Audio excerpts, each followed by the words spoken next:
Well, hi everyone, and welcome to ADMG 475. Let's talk about Chapter 13. And that I'm going to do a reading review for you on Chapter 13, which is Leading and Managing Project Teams. If you are looking at the PMI PMBOK, you're going to want to check out Chapter 9, Project Human Resource Management. So remember, of course, with all of our reading, we have processes and knowledge areas.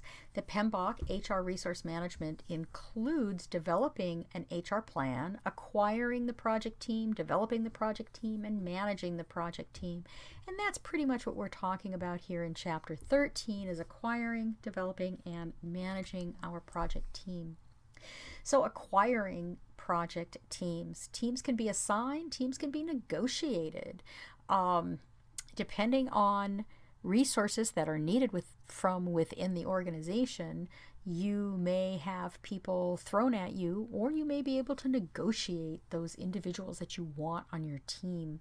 Once a team is formed, the team needs to be onboarded, and onboarded is a term of bringing everybody up to speed so that everybody knows how the team is going to function, what the rules are for being part of the team. Of course, we want to make sure that they understand the project. That's important as well.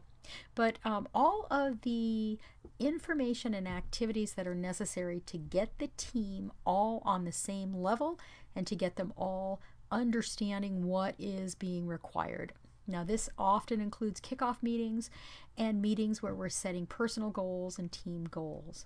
Now, of course, developing is something that happens in stages, allows the teams to develop as a cohesive unit. And Exhibit 13.3 is that progression through the development of teams, but with an emphasis on project management considerations. So many of you may have seen the forming, storming, norming, performing, and adjourning model of team development. Now, here's where we're looking at it from a project management perspective. So I encourage you to take a few minutes to really look at 13.3 and see that the different things that occur in the different stages of project team formation and project team development. So some characteristics of high-performing teams include things like their personal behaviors of individuals, which feed into behavioral methods, communication methods, and project methods. All of those then feed into feelings for others or empathy for others, and then feeding out to personal rewards and project results. So take a good look at 13.4. Assessing capability. Here's where we need to know our team members, what they can do, what their skills are, what their knowledge is, what are their personal skills, interpersonal skills, sensitivities, things like that. And then assessing team capability, how well are we going to work together? So the first part, of course, is assessing individual capabilities and then assessing how the team is going to come together to work. Now, I encourage you to look at 13.5. Core team success factors. Notice that the column that indicates the success factor, mutual respect and credibility. I love the fact that there is a chapter reference and a topic listed for the textbook. So if you want to know more about effective communications, including feedback on performance, or item number 5, you can look at Chapter 5 and check out communication planning. Look at Chapter 13 and check out information distribution. Chapter 14, progress report. Chapter 15, secure customer acceptance. Those chapters and those topics will give you more information on effective communication. So I really think this is a great kind of a guide, really, for where to go in the book to get information on each of those topics. Developing project team capability is all about the plan, do, check, and act cycles, the PDCA for building good teams. So we plan, we use lessons from previous projects to drive learning, we develop shared meanings and approaches, we evaluate approaches and select a desired approach, and then we enact the approach and gain broader commitment. So it's a very nice way of looking at how to build capability in our teams.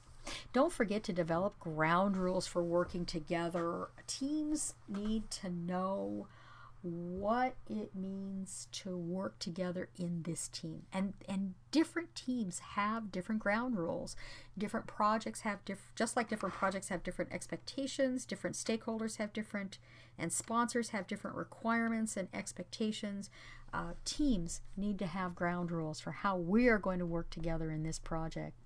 We need to managing the project team with leadership. So you need to know the different power styles and how they play into the PM world. Managing stakeholder engagement is all about communicating with stakeholders and setting their expectations. And you need to do that on a consistent and regular basis.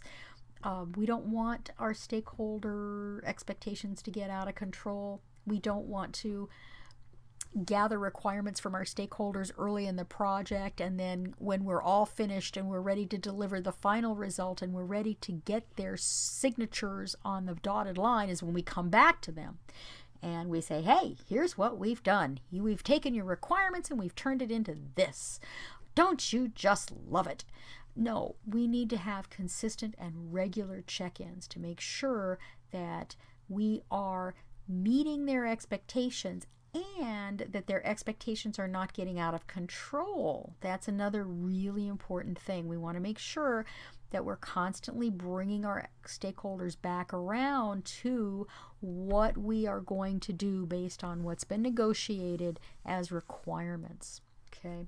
We need to plan for conflicts. We need to know the sources of conflict. We need to know the different resolution styles, and we need to know what different negotiating styles there are. All right.